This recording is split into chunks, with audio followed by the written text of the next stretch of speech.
Les comparto pantalla enseguida. Ahora sí.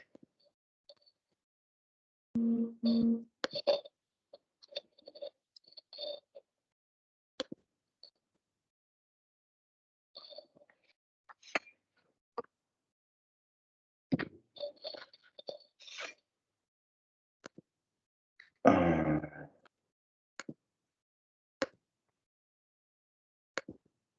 ya.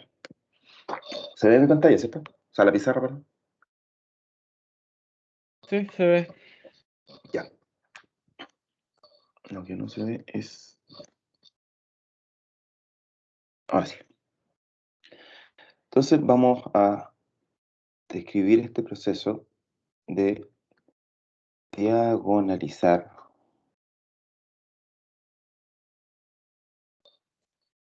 matrices.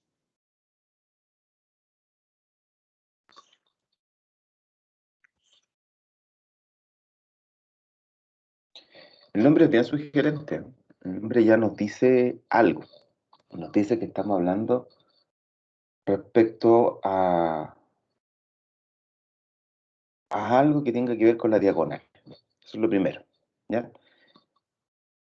Y bueno, el diagonalizar tendría que tener sentido también con el efecto de las matrices diagonales, que es algo que apareció, por ejemplo, ayer en la prueba y estaba en la materia. Entonces,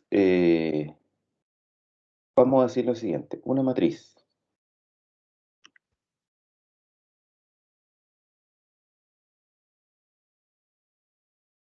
A de n por n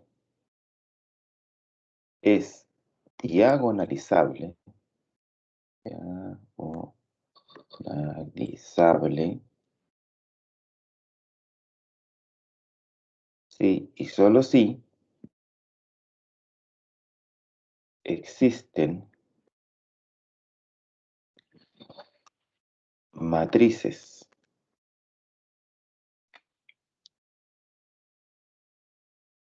D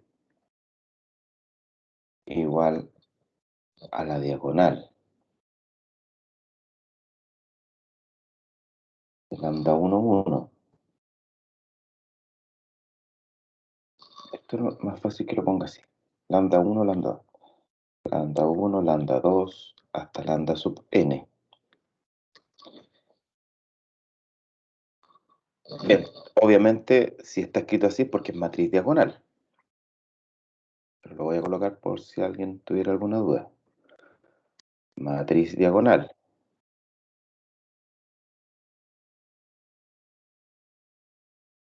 Y P, una matriz que tiene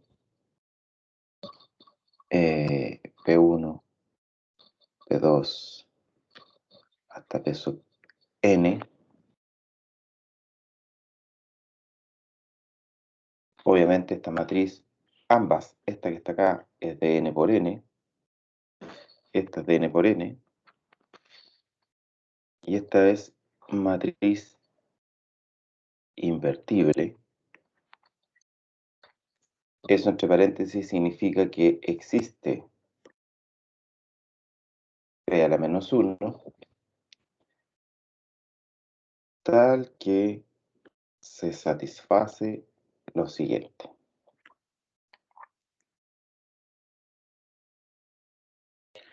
Que la matriz A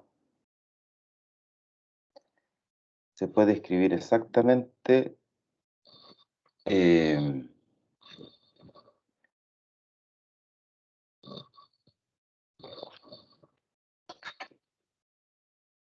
eh,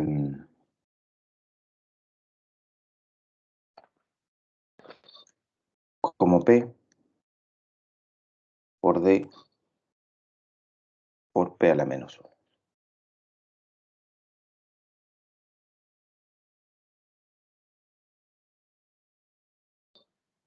Y esto lo vamos a guardar aquí, le vamos a poner asterisco, porque es la definición que yo necesito que se aprenda.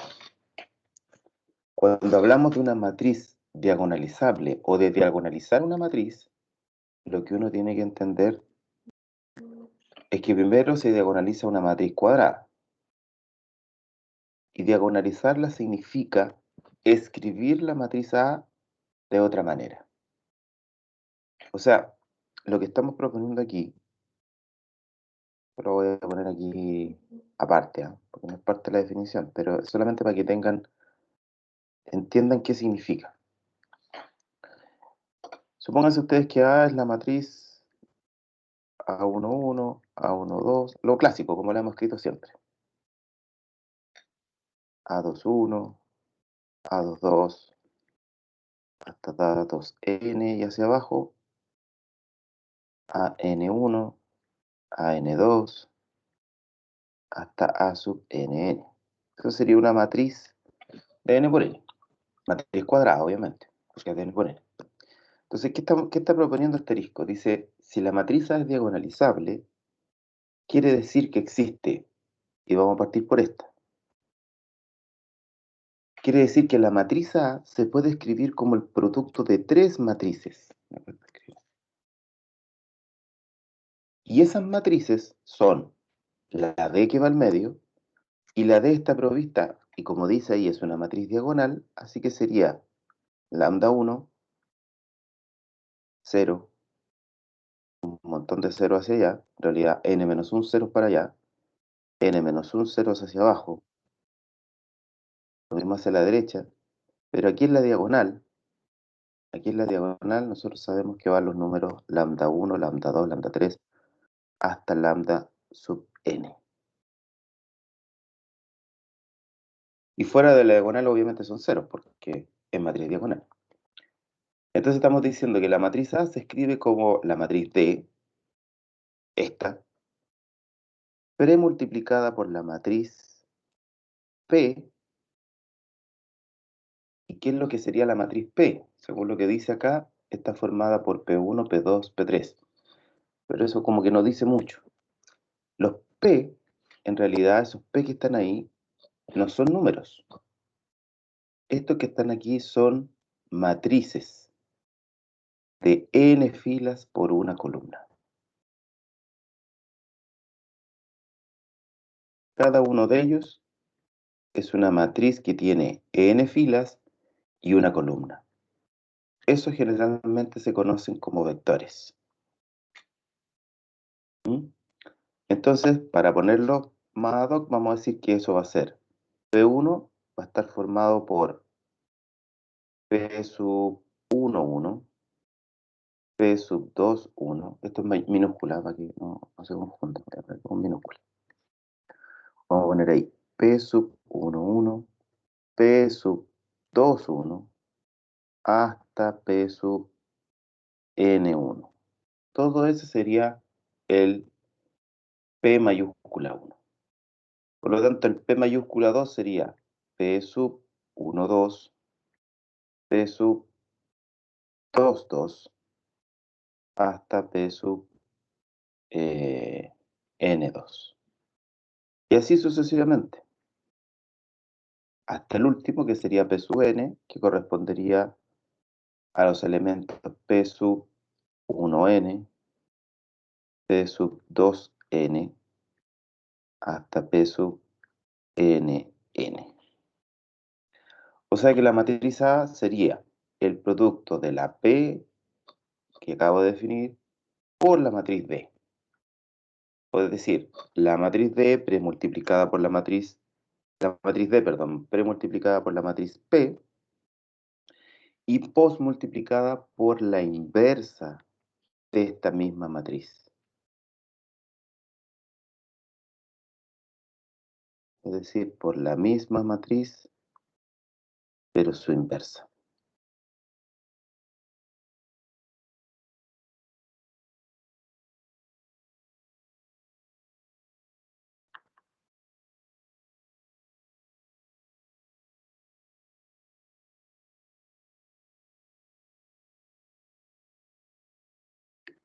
Eso es.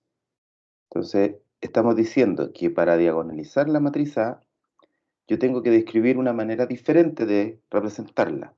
¿Cómo? A través de una matriz P, a través de una matriz D y a través de la inversa de la matriz P, donde la matriz D es una matriz diagonal. Si yo logro hacer eso,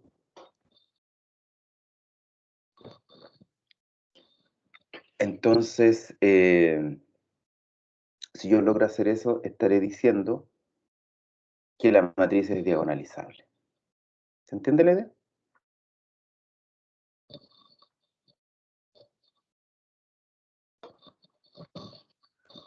Sí, ¿Sí? profe, sí se entiende. Bueno, lo primero que hay que decir es que no todas las matrices tienen esta propiedad de ser diagonalizables. Hay muchas que sí. Después vamos a ver una de las aplicaciones de aprender a diagonalizar.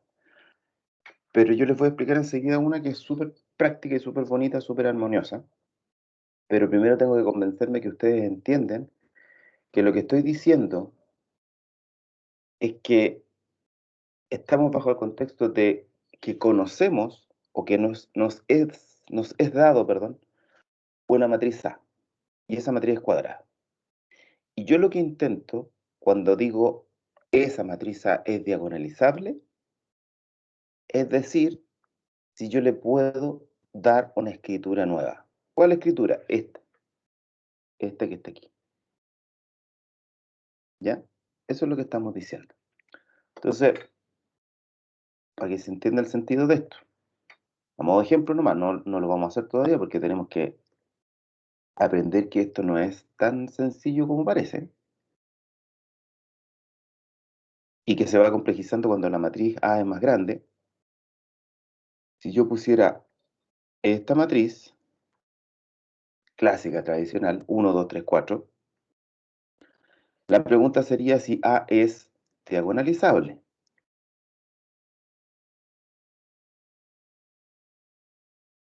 Esa sería nuestra pregunta. O sea, en el fondo, cuando alguien les pregunta algo como eso, lo que ustedes tienen que inmediatamente decir es, si A es diagonalizable, lo que me están preguntando es, ¿existe una matriz D aquí, una matriz P aquí y su inversa como números, digamos, que yo pueda determinar, cosa que al multiplicar estas tres me dé esta matriz A? La verdad es que yo no me atrevería a poner ningún número porque no lo sé, porque igual la búsqueda es media difícil, o sea, al ojo es imposible, ¿sí? Lo único que me atrevería a poner aquí es que yo sé que esta matriz va a tener un valor lambda 1 y lambda 2. Aquí va a tener un 0 porque se exigió que fuera diagonal. Aquí voy a tener algunos números, como yo dije, el P11, el P21, el P12 y el P22. Y acá voy a tener la inversa de esa matriz. Eso. Pero si uno mira ¿cómo se puede decir? Si examina, digamos, el argumento de esto, ¿qué cosas tendría que conocer si quiere obtener esta descomposición? ¿Qué cosas son incógnitas? Para yo diagonalizar esta matriz, ¿qué cosas necesitaría conocer como insumo para lograr esta diagonalización? Em, ambos lambda, ¿Ya? lambda se Correcto. dice. Sí. Entonces, Y también necesitamos déjame saber, anotarlo. Los insumos para esta diagonalización serían, para diagonalizar A, son 1, vamos a poner dos puntos aquí bien grandes. 1, los valores de lambda 1, lambda. lambda 1 y lambda 2. Eso es lo que necesito, porque aquí se me exige eso. ¿Qué más? Los valores de P11, Ujú, P12, P21 y P22. ya. Pero fíjense que vamos a hacer algo. ¿Recuerdan cuál fue la notación que nosotros usamos? Yo sé que necesitamos P11, P22, P21, perdón, P12, P22. Pero esto lo vamos a llamar los vectores P1, donde P1 está formado por el P sub 11, P sub 2, 1, y el otro vector que sería el P1, 2, P2, 2. ¿Ya? Entonces, acá necesito valores lambda 1 y lambda 2, ¿sí? Estos son números, ¿ya? Pueden ser reales o complejos. Entre paréntesis vamos a poner eso, reales o complejos. Y por otro lado necesito vectores. ¿Y por qué los llamo vectores? Porque tienen más de un número. De hecho, son matrices. En este caso en particular serían matrices de 2 por 1. Entonces, generalmente a los vectores se les llama a las matrices que son filas. Es decir, perdón, matrices columna, columna, columna. Es decir, que tienen una sola columna. ¿Y cuántas filas? Bueno, las que necesiten tener, o cuántas se necesiten. A eso se les llama vectores. Si quieren, entre paréntesis, puedo poner, cuando hablo de vectores, me refiero a matrices columna. Entonces, en rigor, para diagonalizar, yo necesito lambda 1, lambda 2, dos números. Necesito además este vector, que repito, de aquí para adelante, vector le vamos a llamar a una matriz columna. Y este otro vector. Eso es lo que necesito. ¿Necesito algo más para diagonalizar la matriz?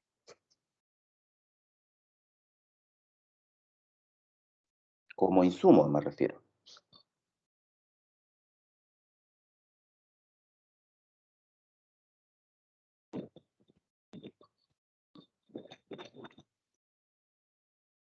¿Ven algo más que necesiten?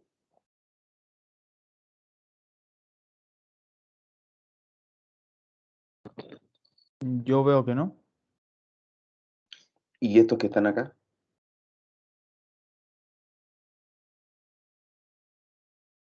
¿No Porque los eso, necesito? sí, ¿Mm? pero esos valores ya los tenemos con los vectores de P1 y P2. Exactamente. Claro. Por eso yo recalcaba tanto la palabra insumo. Insumo significa cosas que yo necesito para hacer algo. ¿Sí? Y lo que yo necesito como insumo son encontrar lambda 1, encontrar lambda 2, encontrar P1 y P2. El resto yo lo puedo hacer. ¿Por qué lo puedo hacer? Porque sacar la inversa de una matriz que es conocida significa un método que ya hemos visto, en realidad dos métodos posibles, entonces eso no es un insumo, ¿ya? Es parte de un procedimiento. Entonces en el fondo aquí estamos haciendo, queremos hacer una gran cazuela que se llama la matriz A.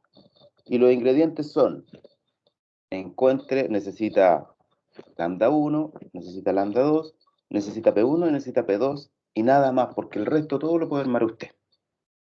Esa es como la gran receta y eso es lo que quiero que les quede eh, perdón, dando vuelta en lo que estamos haciendo. ¿Ya? Yo no puedo darle los valores de lambda 1, lambda 2, P1 y P2 ahora, así a priori, porque vamos a ver que no es tan fácil encontrarlo. ¿Ya? Eh, Podría empezar a jugar con números, pero sería bien poco serio desde el punto de vista científico estar poniendo números ahí que no correspondan también. Entonces tenemos que idear una metodología para poder encontrar este procedimiento. ¿Ya? Aquí me voy a saltar algo y les voy a contar por qué es importante aprender a diagonalizar. Una de las razones, una, una bien clásica, en realidad una de las que motiva todo este procedimiento y además por las repercusiones que después tuvo, y tiene todavía, este procedimiento en cualquier proceso matemático o de modelación, digamos, donde se ocupen matrices. Ya, hasta aquí, ¿alguna duda? ¿Algo que no les haya quedado claro, que yo tenga que repetir? Por favor, cualquier duda, háganla nomás porque lo que viene de aquí hacia adelante no me sirve que estén perdidos con las notaciones o con lo que estoy diciendo.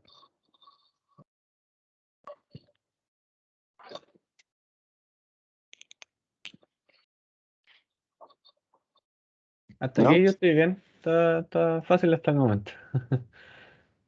¿Ya? ¿Esto también? Sí, Sí, profe, profe. también. Ya. Sí, profe. Otro detalle importante. Yo aquí puse una matriz de 2 por 2. Está claro que si la matriz fuera de 3 por 3, claramente voy a necesitar más insumos. ¿Sí? Si la matriz requerida para diagonalizar fuera de 3 por 3, ¿qué diferencia ustedes le verían? ¿Cuántos insumos voy a necesitar?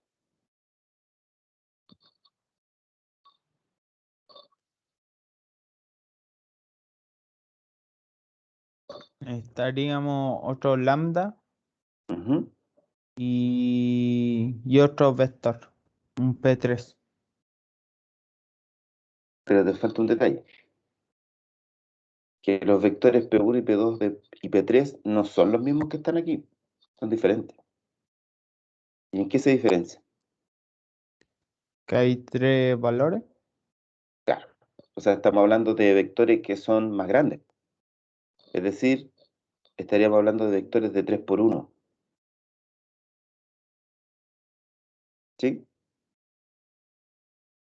Es cierto lo que dices tú. El lambda 1 lo voy a necesitar, el lambda 2 lo voy a necesitar, pero voy a necesitar un tercer lambda, un lambda 3.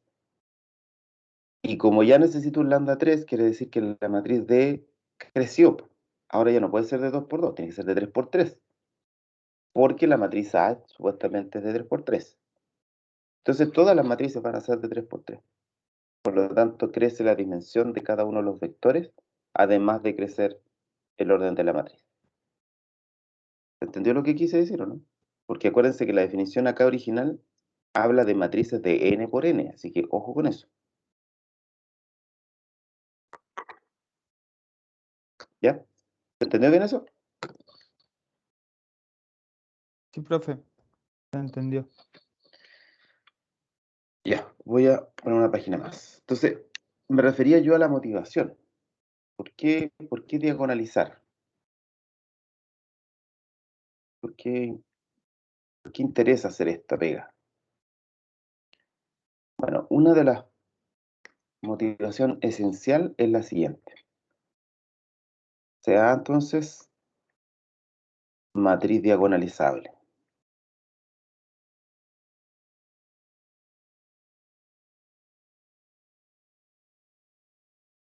¿Qué quiere decir eso?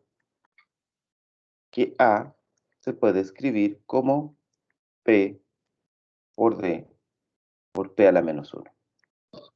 Eso en rigor de la definición anterior. ¿Ya? O sea, ya tenemos que tener asumido que diagonalizar una matriz significa escribirla de esta forma. Con una matriz D con una matriz P. Eso lo tenemos que tener súper claro. Ya. Y apoyado en esto, que está aquí, nosotros nos podríamos preguntar ahora, ¿cuánto vale A cuadrado? ¿Recuerdan lo que era A cuadrado? Deben saberlo, dieron una prueba ayer.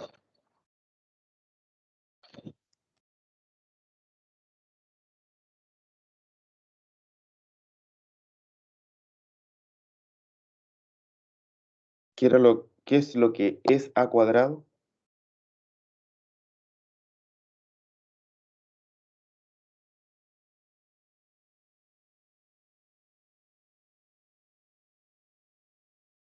Sería multiplicar la matriz A por sí misma 2 veces. Ujú. Entonces, me estás diciendo que es A por A. Sí. Correcto. Ya. Eso es. Eso es el cuadrado de la matriz A. Recuerden que este concepto se llama el concepto de potencia de una matriz. Y existe solamente si la matriz A es diagonalizable. Entre paréntesis, diagonalizable significa que la matriz A es cuadrada. Aquí yo no estoy hablando de matrices que no sean cuadradas. Pero como ya puse diagonalizable y antes había dicho que diagonalizable tenía que ser una matriz cuadrada, porque le puse aquí de n por n, no es necesario que lo diga tantas veces. Ya, entonces la pregunta era, A cuadrado, por definición de potencia, es A multiplicado por sí mismo. 2 veces, como tú bien dijiste. Pero resulta que la matriz A es diagonalizable, entonces voy a ocupar lo de arriba. Entonces me va a quedar P por A, perdón, P por D por P a la menos 1 multiplicado por P por D por P a la menos 1. ¿Ya? Ya, la pregunta es, ¿para qué hice eso? Sencillamente para recordar un hecho que es relevante dentro de las matrices. La multiplicación de matrices no es conmutativa, jamás, pero sí es asociativa.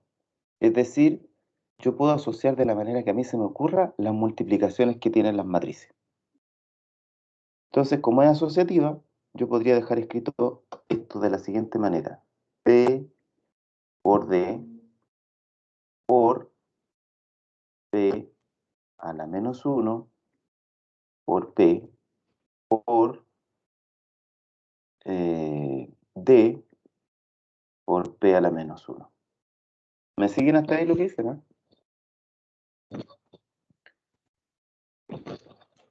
¿Se entiende bien lo que estoy escribiendo?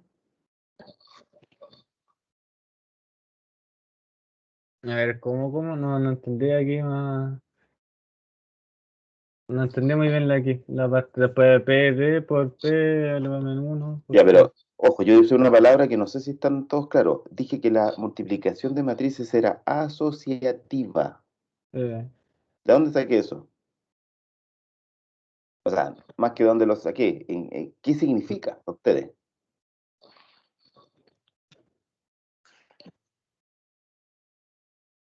Asociar significa que hago socios las matrices que yo quiera multiplicar, en el orden que yo las quiera multiplicar. Eso es lo que significa asociativo. Asociativo significa, por definición, se los voy a colocar por definición, si yo tengo A por B por C, en la práctica, ¿puedo multiplicar las 3 matrices de un viaje? En la práctica, en el cálculo, ¿puedo multiplicar directamente A por B por C? No, po. En la práctica no. Po. Lo que va a suceder es que primero voy a multiplicar de 2. Y lo que estamos diciendo asociativamente es que yo podría multiplicar B con C primero y el resultado después multiplicárselo a A. O es lo mismo que primero multiplique A por B y después se lo multiplique a C. Eso es asociativo. Significa que da lo mismo el orden de la multiplicación, el resultado es el mismo. Bueno, resulta que acá yo tengo 2 bloques de matrices. Estos 3 que se están multiplicando, estas otras 3 que se están multiplicando.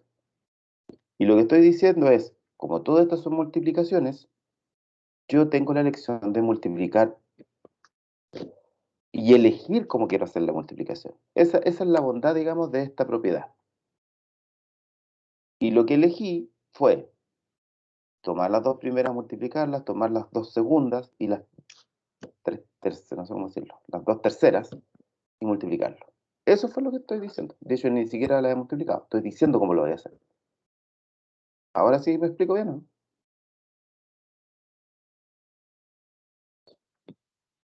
¿O sigue quedando la duda? Sí, ahí mejor, profe. Recuerden que estamos hablando de multiplicación. Aquí. Ya. ¿Por qué uso esta forma de multiplicar y no esta? No porque esta esté mala, sino porque me conviene esta. Y me conviene en el siguiente sentido.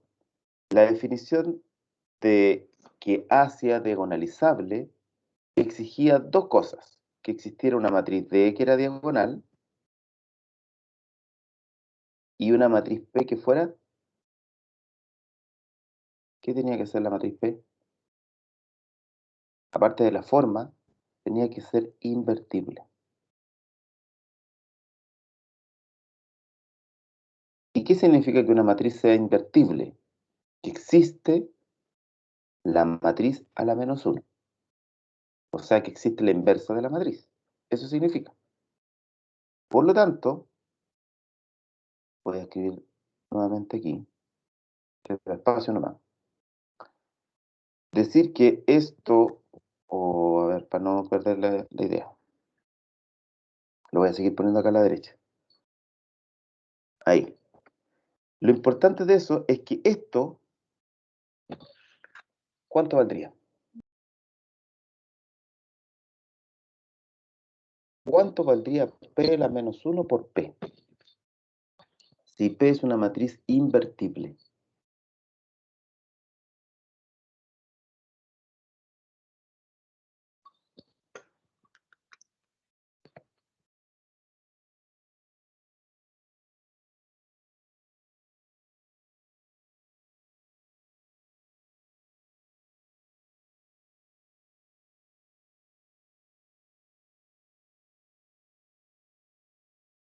¿Cuánto vale P a la menos 1 por P si P es una matriz invertible?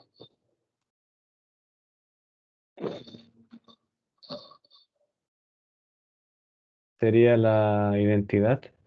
La identidad. Efectivamente. Esto corresponde a la matriz identidad de orden n. Entonces estaríamos diciendo que me va a quedar P por D por la identidad por D por P a la menos 1. Eso me va a quedar. Ahora mi pregunta es, ¿cuánto vale la identidad por una matriz?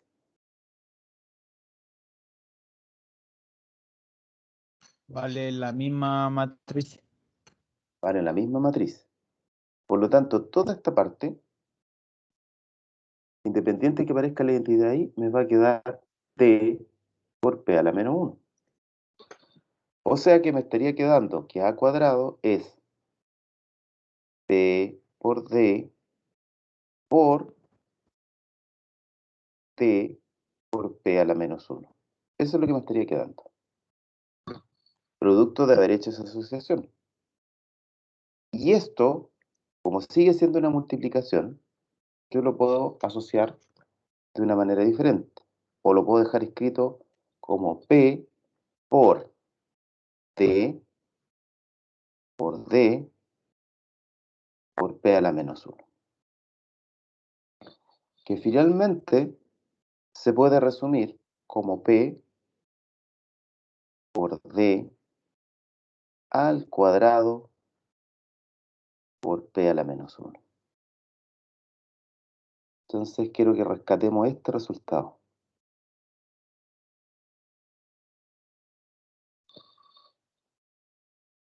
Si la matriz A era diagonalizable, se podía escribir como P por D por P a la menos 1. ¿Sí? El cuadrado de la matriz, lo que probamos recién, es que también es diagonalizable. Es decir, la matriz A cuadrado se puede escribir como P por D, pero D queda al cuadrado por P a la menos 1. No sé si se dan cuenta de la ganancia entre eso y esto que está acá abajo. ¿Cuál es la única diferencia entre la diagonalización de A y la diagonalización de A cuadrado?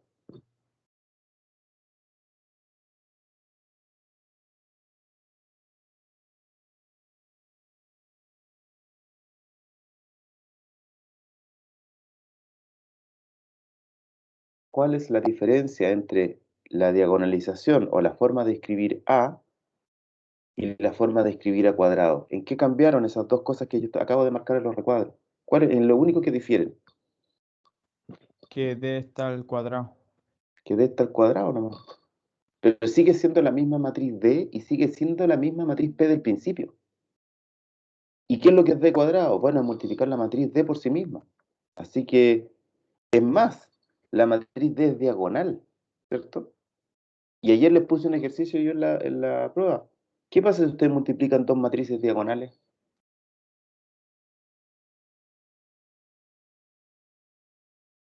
Sigue siendo diagonal. Sigue siendo diagonal. Entonces esta matriz de cuadrado sigue siendo diagonal. Entonces A cuadrado es lo mismo que P, lo mismo que decía acá, por D, pero ahora al cuadrado, por la misma matriz P a la menos 1. O sea, en otras palabras, estamos diciendo que si A es diagonalizable, todas sus potencias son diagonalizables. Y lo único que difieren es que la D se va poniendo en la potencia respectiva que se necesite. Por lo tanto, yo este juego lo puedo repetir muchas veces, puedo seguir la secuencia de querer encontrar a sub 3, a sub 4, a sub, etcétera, pero uno así por simple lógica, digamos, y recurrencia, que es una palabra que vamos a empezar a usar. ¿Qué significa recurrencia? Significa pensando en el resultado anterior. Bueno, creo que voy a hacer un paso más, solamente para inculcar ese concepto de que yo estoy hablando de recurrencia. Cuando uno habla de recurrencia, es que está haciendo uso de algo recurrente, es decir, está usando algo que ya usó. Y básicamente eso lo usa muchas veces, y el argumento siempre sirve, siempre es bueno, siempre les da resultado. Entonces, ese argumento en este caso sería, ¿cuánto vale A al cubo?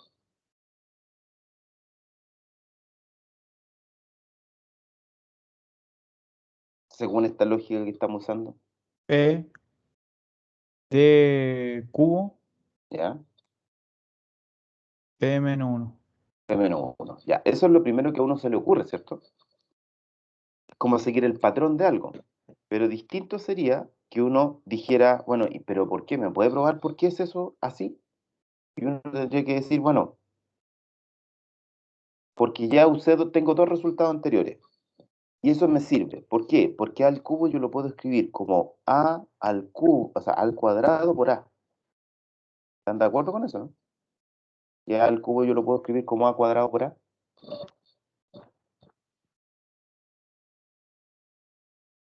Sí, Ya, pero A al cuadrado, por eso digo que es un resultado que ya tenía antes, se escribe como P por D cuadrado por P a la menos 1. Y eso se multiplica por A, pero A se escribe como P por D por P a la menos 1. Y aquí ocupamos el mismo argumento anterior. Estas dos cosas, ¿cuánto van a dar? Identidad. identidad. Y la identidad multiplicada por la matriz va a seguir dando la misma matriz. Así que es lógico que me va a quedar P por D cuadrado por D, que es D cubo, por P a la menos 1. Y es correcto lo que tú decías. La diferencia es que aquí lo estoy probando y lo otro que tú me dijiste era una hipótesis. Digamos, es como una apuesta que tú hiciste. ¿Sí? Pero esa apuesta que tú hiciste, que es tu hipótesis, es corroborable a través de lo que acabamos de escribir. Así que eso está correcto. ¿Ya?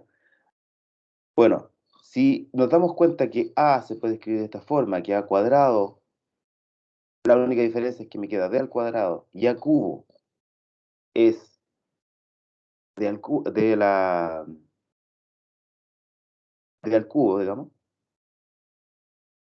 uno podría tratar de probar y preguntarse, ¿y cuánto vale A a la N?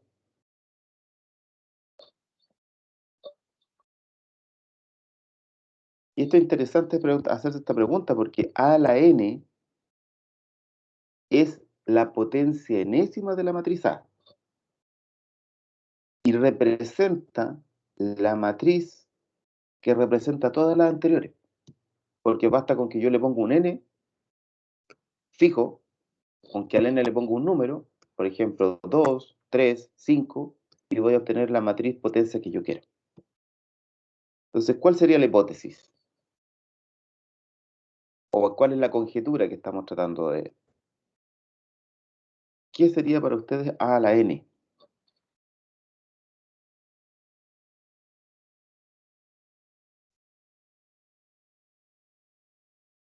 P, P por D a la N, P menos 1. Esa sería nuestra conjetura. ¿Sí? Esto es lo que se nos ocurre que debiera estar ocurriendo. Claro, porque tenemos indicios de que en el primer caso A se escribía de esa forma, A cuadrado tenía una similitud, A al cubo tiene otra similitud, pero tenemos tres casos particulares. Mi pregunta es, estoy hablando en general en la ciencia, ¿tres casos aislados generan una teoría?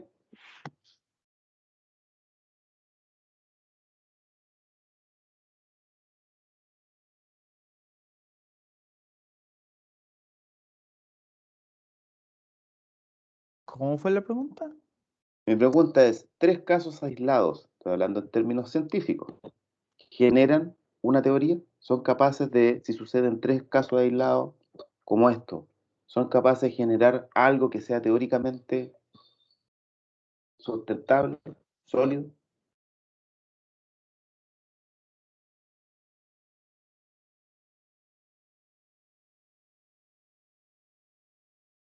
Lo planteo de otra manera. Si ustedes en un campo van y encuentran un par de abejas muertas, van a otro campo, encuentran abejas muertas, abejas digo, no ovejas, abejas, y van a un tercero y encuentran también una cantidad de abejas, perdón, muertas. ¿Es suficiente como para decir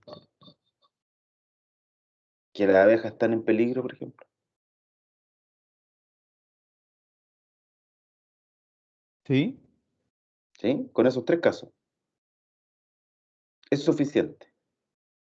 Sí, porque puede ir como siguiendo un patrón. Pero no me escuchaste bien lo que dije. ¿Es suficiente? Tú tendrías la...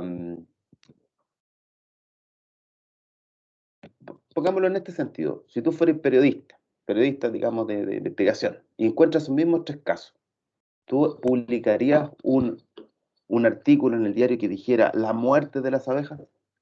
No, ¿Y por obviamente qué que no. no? ¿Y por qué no? Porque son tres casos entre millones de abejas, digamos. Ya, Entonces, pero hace un rato me diste, no sé si eras tú, pero me diste el mismo argumento y me dijiste que sí, pues. Entonces, ¿qué cambió? no, antes yo no fui. Ah, perdón, pensé que era la misma persona. Yo fui el profe. Pero entonces, pongámonos de acuerdo, tú me dices sí y él dice no.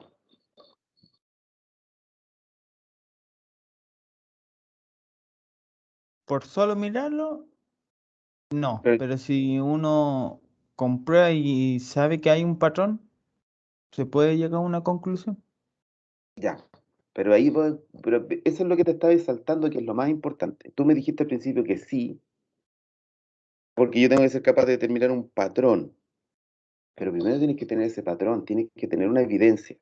Lo lógico, creo yo, sería juntar más información, porque tres casos, por eso yo decía tres casos aislados, ¿son suficientes? La respuesta que esperaba que ustedes me dijeran es no, pero esos casos tengo que volverlos más sólidos, viendo más situaciones, buscando más campos donde suceda eso. Así se chequea la información. Todo esto que estoy diciendo es básicamente lo experimental. Lo experimental se basa en repetir una y mil veces en un laboratorio, en un espacio cerrado, digamos, con todas las condiciones necesarias, un fenómeno, un experimento. ¿Por qué? Porque saben que bajo esas condiciones pasa el mismo efecto. ¿Sí? Y si ese efecto pasa una y mil veces en un laboratorio, se empiezan a lograr teorías. Y las teorías finalmente terminan siendo verdades de explicación de nuestro digamos, realidad, si lo podemos decir así. Bueno, claro, cada una en la ciencia que corresponde, pero la evidencia es la misma. O sea, si hago un experimento 8000 veces y me da el mismo resultado, algo tengo que decir. ¿Sí? El ejemplo de las abejas que yo estaba diciendo, se mueren aquí, se mueren aquí, se mueren acá. Yo podría ir a otros lados donde se muere, pero tengo que ir a la causa, tengo que decir, a ver, ¿habrá algún, no sé, por ejemplo, están, ¿cómo se llama?, fumigando con algo? Sí, con tal cosa. Y acá también. Entonces uno empieza a buscar evidencia. Y la evidencia, claro, estoy hablando de distintos contextos, estoy hablando de lo experimental, estoy hablando de la vida real, de un caso puntual, pero en el fondo la ciencia funciona así.